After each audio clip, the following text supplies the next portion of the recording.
രാജ്ഞി പട്ടം പോയതിന് അവിടെ ഭയങ്കര കരച്ചിലാണ് ജാസ്മിൻ. ഭയങ്കര കരച്ചിൽ എന്ന് പറഞ്ഞാൽ ഭയങ്കര കരച്ചിൽ. അവിടെ രാജ്ഞിപ്പട്ടം പോകാനായിട്ട് കാരണമായത് അവിടെ ജാസ്മിൻ്റെ ചെറിയൊരു അഹങ്കാരം തന്നെയാണെന്ന് പറയാം. അവിടെ രാജ്ഞിയായിട്ട് ഇരിക്കുന്ന സമയത്ത് 5 നിയമങ്ങൾ കൊണ്ടുവന്നത് ഭയങ്കര സ്ട്രോങ് ആൻഡ് പവർഫുൾ ആയിട്ടുള്ള നിയമങ്ങളായിരുന്നു. സത്യത്തിൽ ഈ അവസാന നിമിഷത്തിൽ അവരെ ഭരിക്കാനായിട്ട് ഒരുങ്ങിക്കഴിഞ്ഞാൽ അവരാരും നിന്നു കൊടുക്കില്ല എന്നുള്ളതാണ് യാഥാർത്ഥ്യം. ആരും മിണ്ടരുത്, ചിരിക്കരുത്, അവിടെ വൃത്തിയാക്കണം, ഇവിടെ ഇത് ചെയ്യണം, എൻ്റെ അനുവാദമില്ലാതെ നിങ്ങളൊന്നും സംസാരിക്കാൻ പാടില്ല, എൻ്റെ മുഖത്തൊക്കെ ചിരിക്കരുത് എന്നൊക്കെ പറഞ്ഞുകൊണ്ടുള്ള നിയമങ്ങളാണ് ജാസ്മിൻ അവിടെ പാസ്സാക്കിയത്. എല്ലാവർക്കും അത് ഇത്തിരി ഇഷ്ടക്കേടുണ്ടാക്കി. അപ്പോൾ പിന്നെ രാജ്ഞി പട്ടം അവരെടുത്ത് കളയാനായിട്ട് ശ്രമിക്കുമല്ലോ. അപ്പോൾ സിജു അതിൻ്റെ ഇടയിൽ കൂടെ വന്ന് കയ്യിൽ നിന്ന് ദണ്ട് എടുത്തുകൊണ്ട് പോയി. ആ ദണ്ട് പോയപ്പോൾ ആ ദേഷ്യം കൊണ്ട് മാല ഊരി നൽകി അവിടെ ജാസ്മിൻ അഭിഷേകിന്. അപ്പോൾ ദണ്ട് തിരിച്ചു കൊണ്ടുതരാനായിട്ട് ശ്രീധുവിൻ്റെ അടുത്ത് പറഞ്ഞപ്പോൾ ശ്രീധു ആലോചിക്കട്ടെ എന്ന് പറഞ്ഞു. മാലയാണെങ്കിൽ അഭിഷേകിൻ്റെ കയ്യിലും പെട്ടു. അപ്പോൾ മൊത്തത്തിൽ കയ്യിൽ നിന്ന് പോയി എന്ന് മനസ്സിലായപ്പോൾ ജാസ്മിൻ ആകെ എന്തോ പോലെയായി.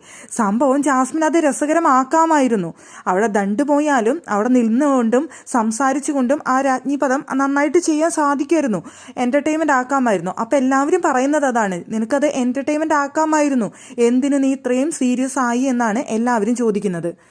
പക്ഷേ അവരുടെ മുന്നിൽ തോറ്റു കൊടുക്കാനായിട്ട് ജാസ്മിൻ തയ്യാറല്ല. ജാസ്മിന് മുന്നിൽ തോറ്റു കൊടുക്കാനായിട്ട് വീട്ടിലുള്ള ആരും തന്നെ തയ്യാറല്ല.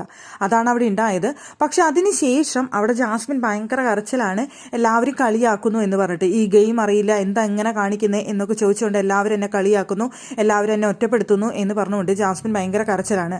സംഭവം അവിടെ ഏറ്റവും കൂടുതൽ വിഷമിപ്പിക്കുന്നത് അർജുനൊക്കെ സംസാരിക്കുന്നതാണ് എന്ന് പറയുന്നുണ്ട്. അർജുൻ്റെ ഭാഗത്തു നിന്നൊന്നും ഇങ്ങനെ പ്രതീക്ഷിച്ചില്ല എന്നാണ് ജാസ്മിൻ പറയുന്നത്. അപ്പോൾ അർജുൻ തന്നെ അവിടെ ഇരുന്ന് പറയുന്നുണ്ട്, ഈ സമയത്ത് ഇങ്ങനെ കരയാൻ മാത്രം എന്തുണ്ടായി എന്ന് അർജുൻ അവിടെ സിജോയുടെ അടുത്തിരുന്ന് സംസാരിക്കുന്നുണ്ട്.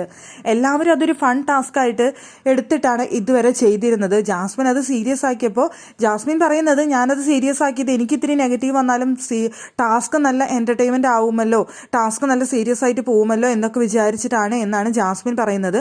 പക്ഷെ ജാസ്മിൻ്റെ ആ സീരിയസ്നെസ് അവർക്ക് ഇഷ്ടപ്പെട്ടില്ല. അതുകൊണ്ട് തന്നെ അവർ ആ ദണ്ടും ഇതൊക്കെ വാങ്ങിച്ചു. പക്ഷെ എന്നിട്ടും ജാസ്മിന് വേണമെന്നുണ്ടെങ്കിൽ അത് എൻ്റർടൈൻമെൻ്റ് ആയിട്ട് അവസാനിപ്പിക്കാമായിരുന്നു എന്ന് അവർ പറയുന്നു. പക്ഷെ അധികാരം കയ്യിലില്ലാതെ ചെയ്യേണ്ട കാര്യങ്ങൾ ചെയ്യാൻ പറ്റാതെ പിന്നെ എന്തിനെ എന്നുള്ള തോന്നൽ ജാസ്മിന്. രണ്ടു കൂട്ടരെയും പരസ്പരമുള്ള വാശിയായിരുന്നു. ഒന്നോർക്കുമ്പോൾ ജാസ്മിൻ അത് എൻ്റർടൈൻമെൻ്റ് ആയിട്ട് ചെയ്യാവുന്ന കാര്യമേ ഉണ്ടായിരുന്നുള്ളൂ. ജാസ്മിൻ്റെ വാശിയാണ് ആ ഗെയിം പിന്നെ അങ്ങനെ ആക്കി തീർത്തത്. എല്ലാവരും കൂടി ഒറ്റപ്പെടുത്തുന്നു, കുറ്റപ്പെടുത്തുന്നു എന്ന് പറഞ്ഞുകൊണ്ട് ഒറ്റയ്ക്കിരുന്ന് കരച്ചിലാണ്, ഒറ്റയ്ക്ക് മാറിയിരിക്കലാണ് ജാസ്മിൻ.